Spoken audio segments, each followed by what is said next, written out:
What's going on, Fantasy World? Benjamitos, your boy here, coming to you live week 6 of the NFL for the Elite 8. Conventional style, again, quarterback, 3 running backs, 3 wide receivers, and a tight end, ending with our beast of the week. Let's jump right into things here. Let's knock out these 3 running backs first. Start with Leonard Fournette, 7,300, Jacksonville Jaguars. This guy is an elite play here. The last 2 weeks has been fantastic. He's had a 200-yard game and then a 100-yard game with a touchdown. Had 32 and then 27 touches. Actually getting some decent targets out of the backfield. 5+ targets the last 2 weeks. Going up to the New Orleans Saints. Let's ride Leonard Fournette here on the production and the volume. High floor, high ceiling play. Love Leonard Fournette at just 7,300. The price should be a little higher in my opinion. Staying at the running back position, let's go to Mark Ingram, 7,500. Baltimore Ravens going up against the Cincinnati Bengals. 12.5 point spread here. I mean, I think the Ravens run the ball a lot, as they usually do. I think Lamar Jackson's a decent play, but the Bengals are 31st against the run. I think the Ravens just run the ball down their throat. And Bengals can't stop a nosebleed. You saw what the Steelers did to him running the Wildcat on Monday Night Football a few weeks ago. Bengals just can't stop anything.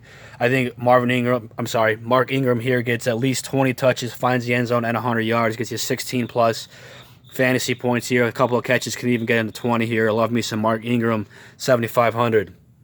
Okay, staying at the running back position, my main man back to the well. Had a good week last week, had 150 total yards, didn't find the end zone, but had 17 Fanduel points. Let's go with David Johnson here, Arizona Cardinals again. Like I said, he just had 17 points last week. Didn't even score a touchdown. So if he scores a touchdown this week in that high over-under total there against Atlanta, should be a very high-scoring game. A nice little game stack there if you want to do Falcons and Cardinals. David Johnson, I think he can get you 20 Fanduel points as well with 150 total yards and a touchdown. We know what he can do catching the ball out of the backfield there with 25 targets the last 3 weeks. Rolling over to the wide receiver position. My favorite play at wide receiver this week, 6,100, Michael Gallup, Dallas Cowboys. Now, this guy has had 29 targets in the 3 games he's played this year, 200-yard games with a touchdown. Has been fantastic going up against the New York Jets. Let's hope the Jets can keep it close, keep the Cowboys throwing. But at 6,100, man, Michael Gallup was an absolute steal. Should be a pretty popular play. Nice pivot off of Zeke there. Even some Amari Cooper. I love Michael Gallup at 6,100. Okay, let's roll over to the wide receiver position. Stay at the wide receiver position with Adam Thielen. Had that breakout game last week. Still at 7,200 here. Now, the Vikings opened it up a little bit, not as much as you would like. The volume wasn't as high as we'd like, but the targets were there for Thielen. He had 7 for 130 and 2 last week.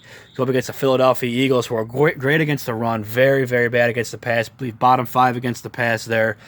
Vikings are going to have to throw the ball to be effective. I believe Adam Thielen's the go-to guy. Very easy at 7,200. Very easy plug and play. Staying at the wide receiver position, let's go back to that Arizona game for that Atlanta game for this little game stack with Calvin Ridley at 5,500.